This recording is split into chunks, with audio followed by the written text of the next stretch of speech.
A bland diet is a diet consisting of foods that are generally soft, low in dietary fiber, cooked rather than raw, and not spicy.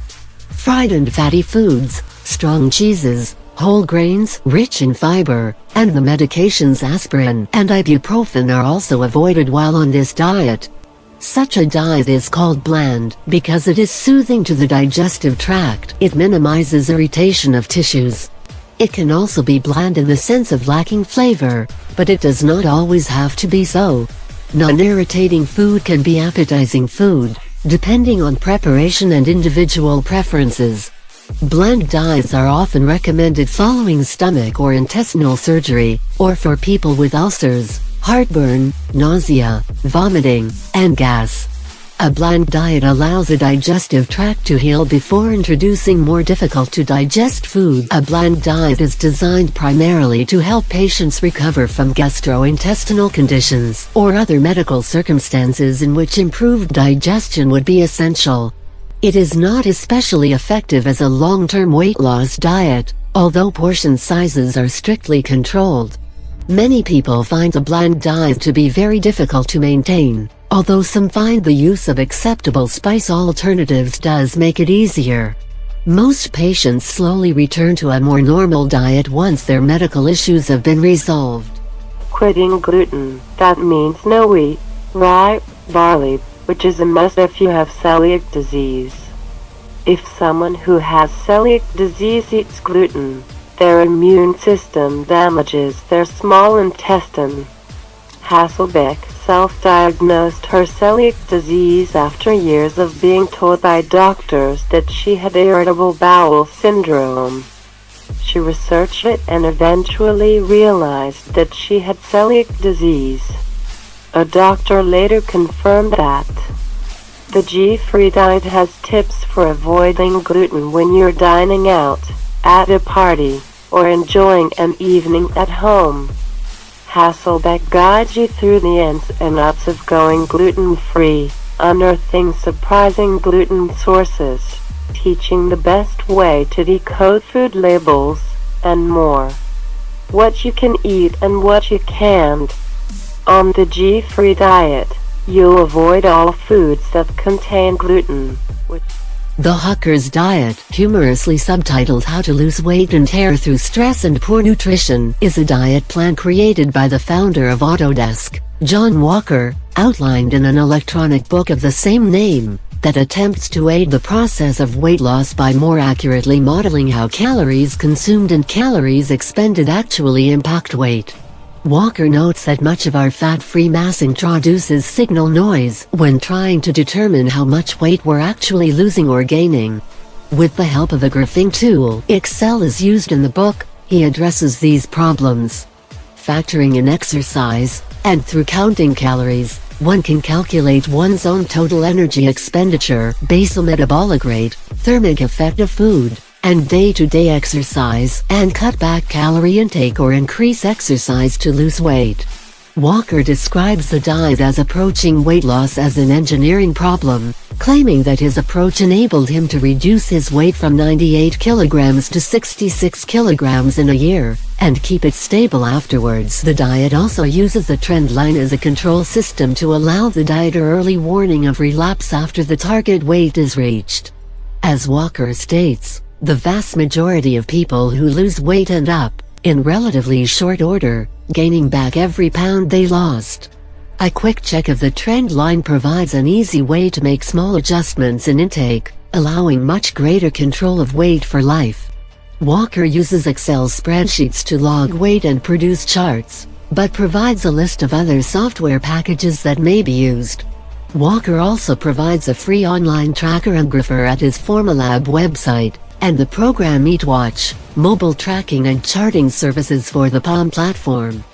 Not only appear to guard against getting diabetes in the first place, they may successfully treat the disease better than diabetic diets patients are typically placed on, controlling weight and cholesterol. Diets based on whole plant foods can result in significant weight loss without any limits on portion size or calorie counting, because plant foods tend to be so calorically dilute. Here's 100 calories of broccoli, tomato, and strawberry. Compare that to 100 calories of chicken, cheese, or fish. People just can't seem to eat enough to compensate for the calorie deficit, so lose weight eating whole plant foods. And most importantly, it works better. Plant-based diet beat out the conventional American Diabetes Association diet in a head-to-head randomized controlled clinical trial without restricting portions, no calorie or carb counting. Bottom line, the more plant-based diet led to a greater improvement in quality of life and mood. Patients consuming a vegetarian diet also felt less constrained than those consuming the conventional diet. People actually felt the conventional diabetic diet was more restrictive than the plant-based diet. Disinhibition decreased with the vegetarian diet, meaning those eating vegetarian were less likely to binge, and the veg group folks tended to feel less hungry, all of which helps with sustainability in the long term, which is, of course, critical for changing diet. So not only do plant-based diets appear to work better, but they may be easier to stick to. And with the improvement in mood, patients may exhibit desired improvements not only in physical, but also in mental health.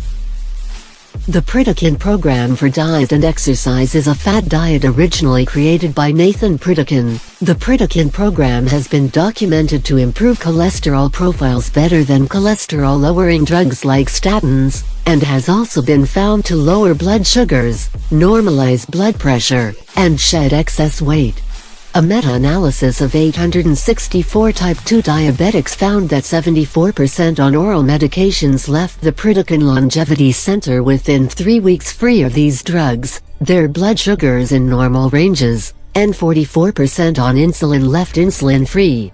In this same article, another meta-analysis of 1,117 hypertensives found that 55% normalized blood pressure and no longer required antihypertensive drugs within 3 weeks of starting the Pritikin program. The people in this study were not initially following the diet at home. They were studied before and after several weeks of a residential course where their meals were prepared. However, follow-up revealed that they had continued to follow the diet on returning home. While they had been suggested candidates for bypass surgery before the intervention, 5 years later the likelihood of their requiring coronary bypass had dramatically decreased. The Pritikin diet has been categorized as a fad diet with possible disadvantages including a boring food choice. The Zone diet is based on balance and moderation, and getting started with making Zone meals is simple. All you need is one hand and one eye. At every meal, think of dividing your plate into 3 equal sections. On 1/3 of your plate, fill with low-fat protein about the size and thickness of the palm of your hands. On the other 2/3 of your plate, fill it with lots of colorful fresh fruits and vegetables and a dash of heart-healthy fat. So what about grains and starches? You want to think about these as condiment-sized portions. Just remember, the more white carbohydrate on your plate, the more inflammation you'll create. South Beach and Atkins are the celebrities of the low-carb scene. The South Beach diet is meant to be practical and uncomplicated.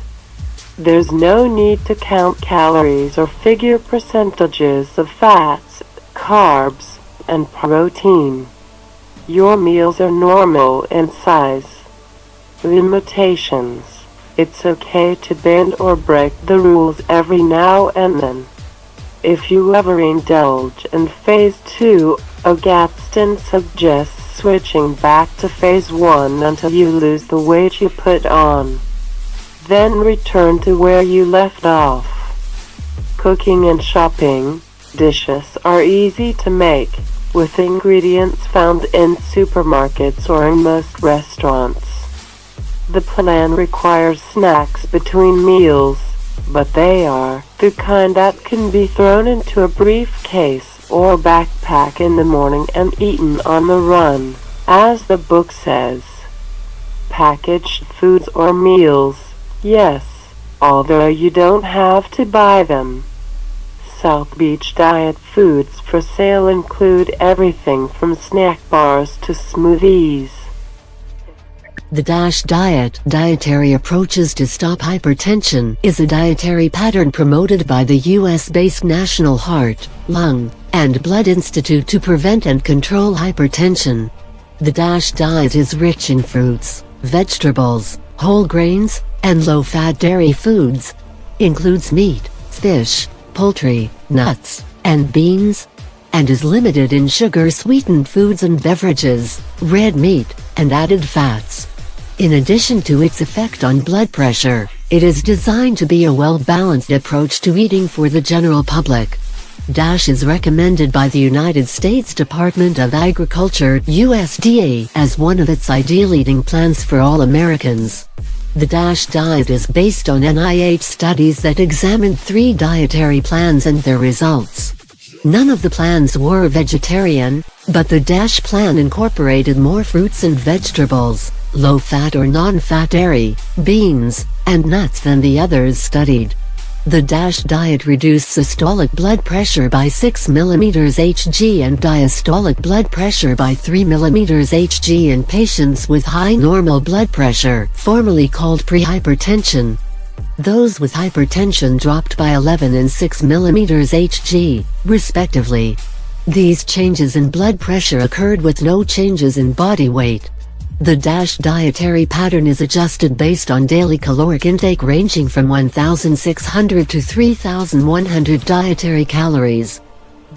Keto and intermittent fasting diets. Now I just wanted to make this video to clear up any confusion you may have and lead you to that lean, fit, and healthy body. Now, this general idea behind IF is to eat in a small window of at most 8 hours and then don't eat anything caloric for at least 16 hours afterwards. And according to research, the longer the fast, the most benefits it has for your body. Some of these benefits include a decrease in insulin levels, which obviously has an effect on overall fat loss. You have reduced oxidative stress, increase in growth hormone production. As we know, this is extremely important in regulating body composition, body fluids, metabolism, and muscle growth. There are also cases that cholesterol numbers become optimal, which is definitely something we all want. Keto, also known as ketosis, is when your body's energy comes from ketone bodies in the blood rather than from glucose. In short, it burns fat for fuel. This is a high fat, very low carb, and moderate protein diet. Definitely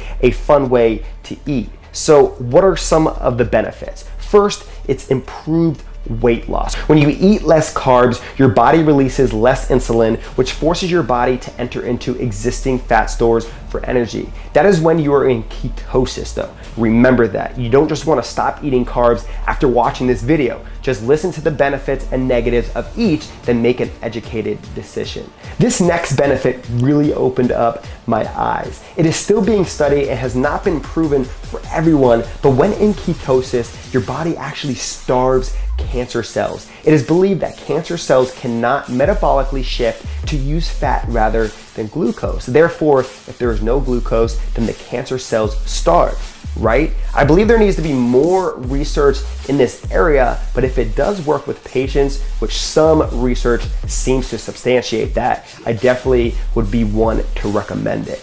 And one more benefit, obviously there's a lot more, but just like the IF diet, keto helps raise HDLs and improve your overall LDLs. So what are the negatives to the ketogenic diet? First off, there is an adaptation period, and this can be very uncomfortable in many cases to reach fully ketosis. There's also a restrictive way of eating. If you like carbs, you won't like keto. And finally, it does require restraint. Just like I mentioned with IF above, you should still be consuming the proper micronutrients in your diet. So